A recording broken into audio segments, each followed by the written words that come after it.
wrong with Mike? What's wrong is setting goals of which you cannot control the outcome. This should take about, I don't want to put a number on it. Probably half an hour. Hey everybody, hi, Mike here. You know the average podcast lasts only 7 episodes? And this is episode 8. Which means from a longevity standpoint, this podcast is now above average. And that's all I've ever wanted to do, is be above average. So that's it for me. Last episode. Thanks for listening. Good night, everybody! Now, I'm still here. That was just a joke. I'm not quitting. Are you guys still there? Okay, cool. I'm not quitting because I just had an epiphany. A couple of my episodes of this podcast really didn't do great numbers-wise. And that's an understatement. And I let a little disappointment sink in me. And that's wrong. That's a trap. Whether anybody listens to this podcast, buys my books, watches this movie I'm trudging through in the editing phase, goes to see me tell jokes into a microphone is really not in my control. Yeah, I think I've guilted family members and friends once in a while into coming and seeing me do stand-up. Ugh, I kind of regret that now. And, here's another thing. Your family and friends are not your fans.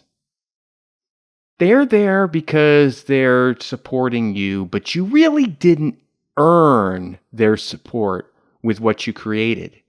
They're doing it because either they're afraid that you're going to hurt yourself if you don't do well and they don't support you, or they secretly want to see you bomb, or something else, but they're really not there because they chose you.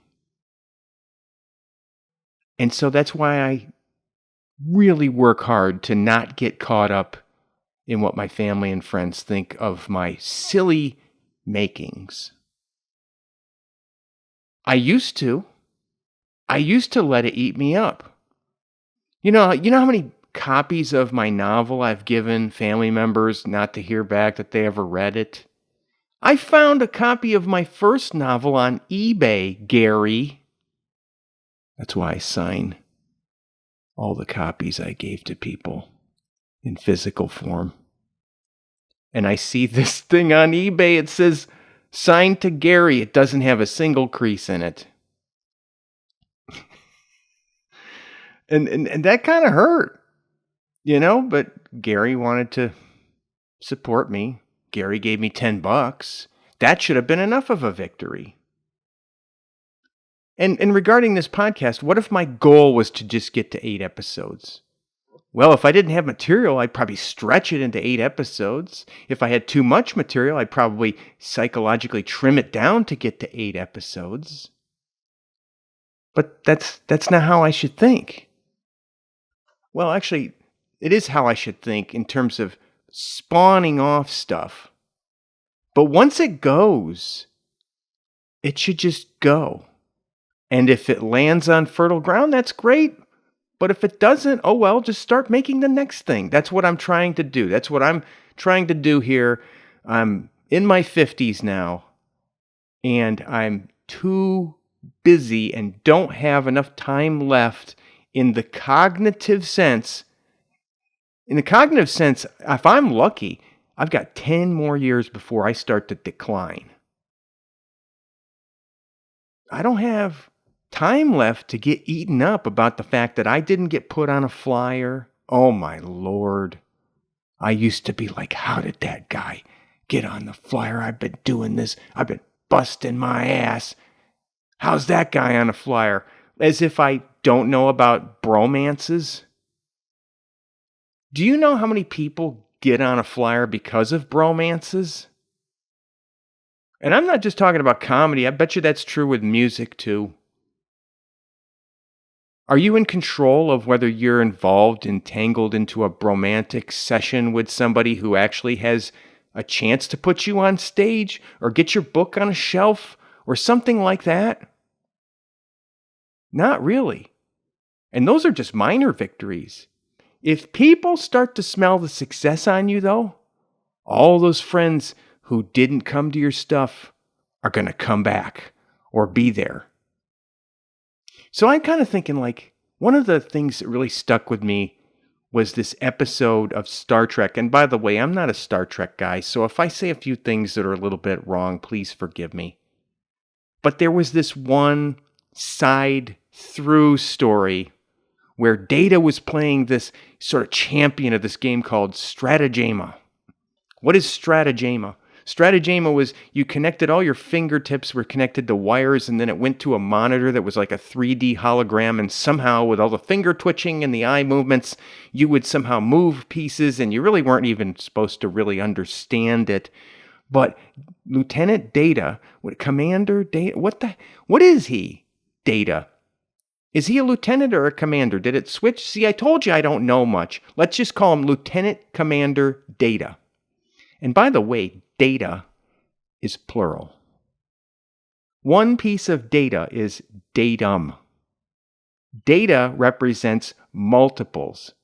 So Data must have multiple personality disorder. I don't know. He doesn't have a personality. So Stratagema was this game with the fingertips and bloop, bloop, bloop, and you're twitching. And then Data, who was supposed to be infallible, lost to this other alien kind of creature that looked like Carl Malden. And everybody's like, what happened, Data? And everybody's like, Data just lost. And then I think Data started doubting himself until this. And Commander, it is possible to commit no mistakes and still lose. That is not a weakness. That is life. And then Picard, really gave him the hype talk there. And after that, Data was like, I'm picking up what you're laying down. I believe I understand, sir. Picard, Captain. And then he took that to heart. And then the next thing you know, towards the end of the episode, Data has a rematch with the Carl Malden looking alien. And it's different this time. Because as they're twitching their stuff, and Data just got a straight mug on, man. He just got a straight mug. Maybe a little teeny curl in his mouth starts to develop through that mime makeup of his. Looking all like a French mime there. And then you can sense that the other Carl Malden there is getting pissed off. He's starting to lose it. And finally he's like, nah, and he freaks out and like, this is a mockery. And he suspends the game. And then Data, after being questioned from his posse, he coughs up how he did it. I was playing for a standoff, a draw. While Kolrami was dedicated to winning, I was able to pass up obvious avenues of advancement and settle for a balance. Theoretically, I should be able to challenge him indefinitely. So maybe Data wasn't trying to win. And I'm not saying that we shouldn't try to win in some ways. I just don't think winning should be the end goal. Like if you're, I can talk about comedy. If you're a comic and your goal is to fill theaters someday, it is my strong opinion that a lot of whether that happens or not is not in your control. Sorry. It's just not. And you could be like, well, Mike, that's the voice of a know-it-all guy. Well, Mike, you're just making excuses because you haven't made it, so you're just making excuses for yourself. That's how they all sound. You're just making excuses to cover for your failures. Okay, maybe that's true. Maybe that's true. I'm not filling theaters, and I, frankly, kind of wonder if that's your goal. Why isn't what you're doing good enough? Not good enough quality, but why isn't what you're doing now enjoyable enough? Artistically, spiritually, whatever you want to say. Why isn't that good enough? I mean, yeah, you should set goals, because if you don't set goals, you won't achieve what you can achieve. I don't know. I think that actually when the end goal is to have fame, your material, your creative art form is going to be chasing dollars, and then what you produce is going to be some derivative of something that's already been produced. Maybe that's part of the process for you. Okay.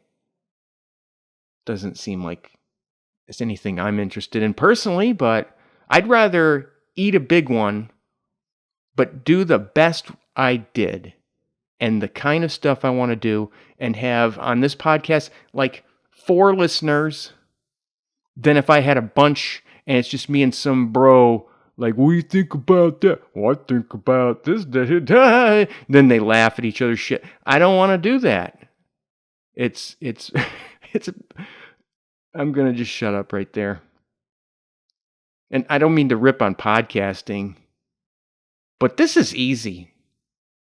This is easy. I just write stuff on note cards and I say, well, maybe it's easy because you didn't put enough thought into it. I wrote note cards out and I'm flinging them on the ground very quietly. But am I doing the pay for play thing? No, I'm not.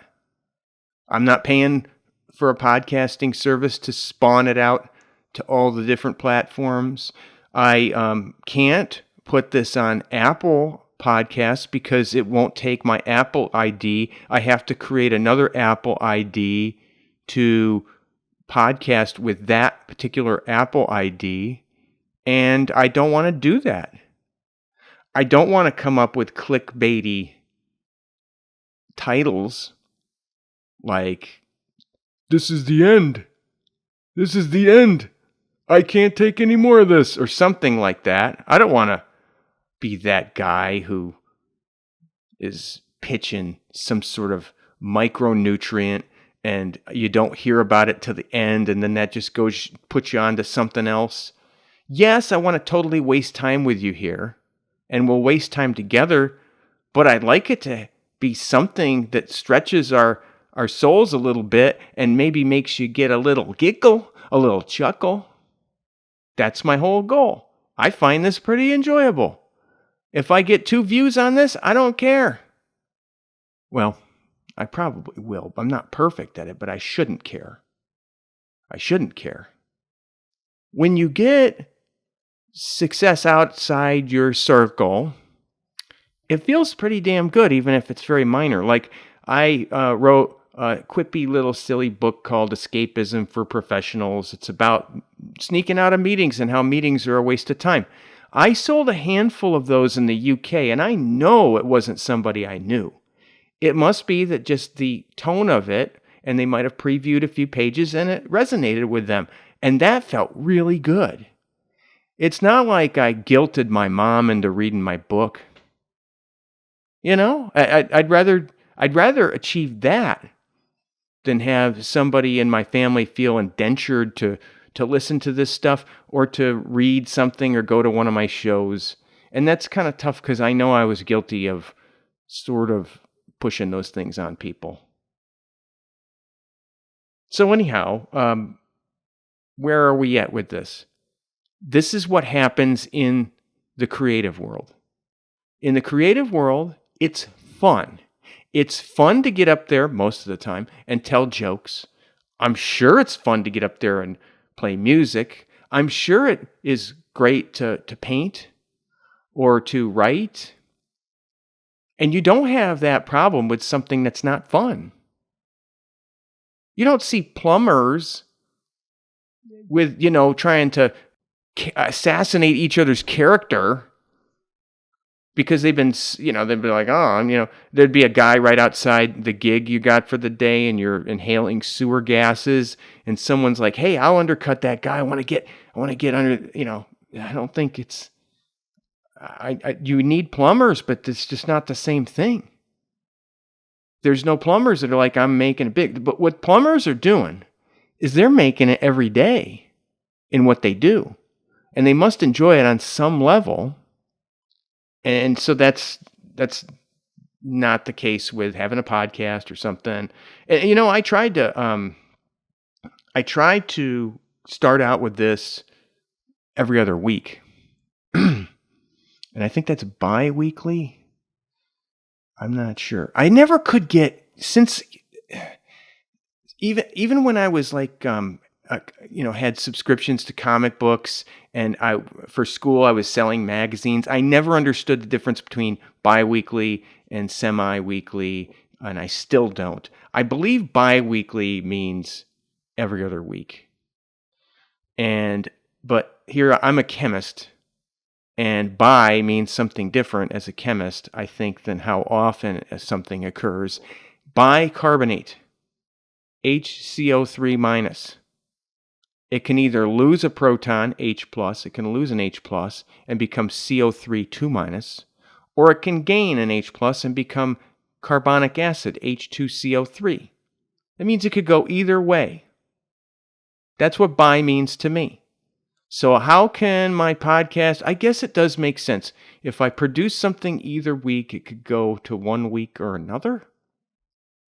Semi means partial to me. Semi. If you have a semi, you don't have a full erection. You just got a semi.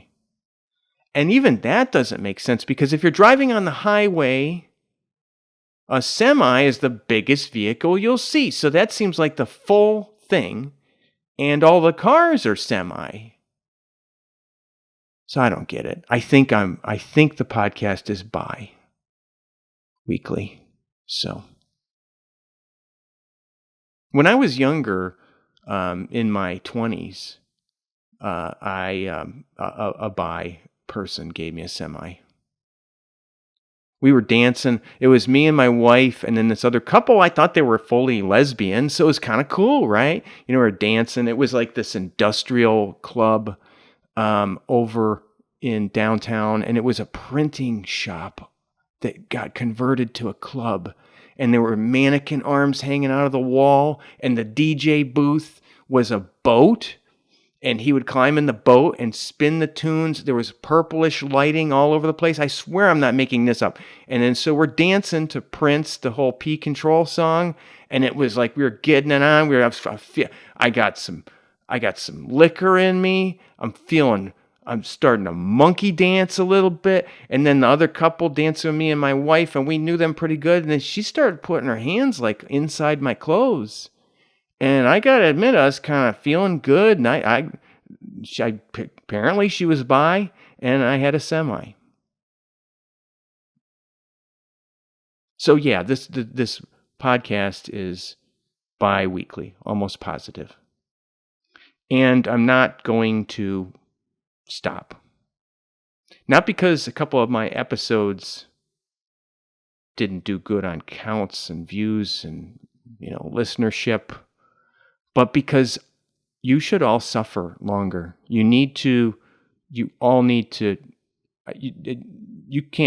I can't quit and let you off that easy. I'm going to just keep trying to spew out stuff here in my other dealings. I'm trying to write a couple things, and I think of a seahorse. Because I'm male, right? So what else could a seahorse, right? And that's like, you see that motion that they got, that like kind of spastic motion.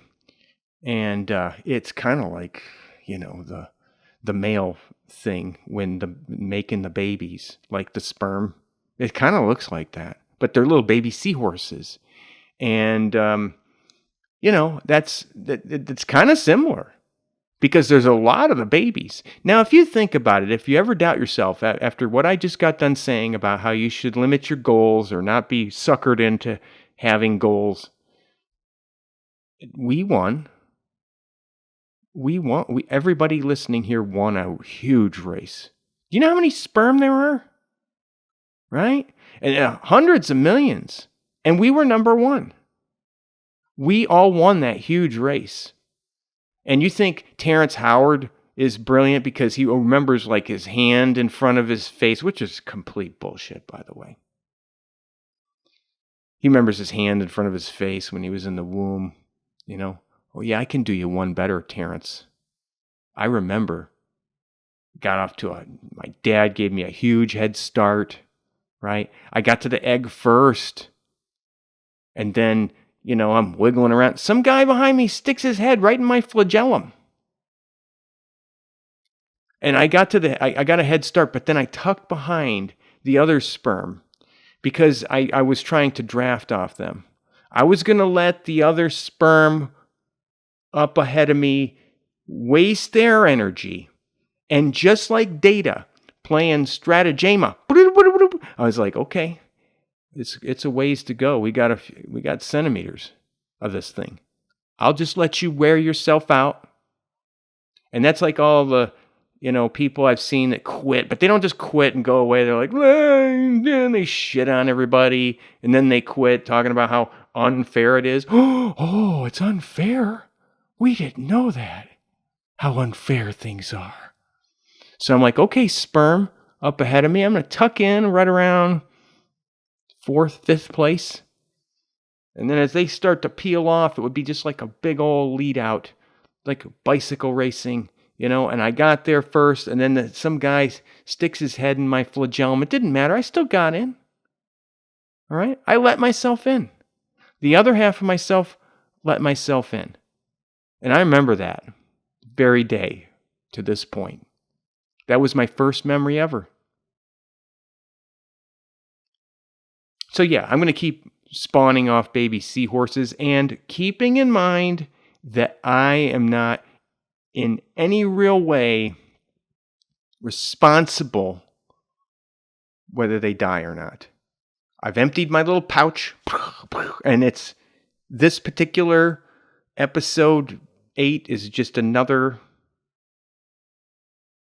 baby seahorse. And that's how I'm going to play my game of Stratagema. Then you have beaten him. In the strictest sense, I did not win. Data. I busted him up.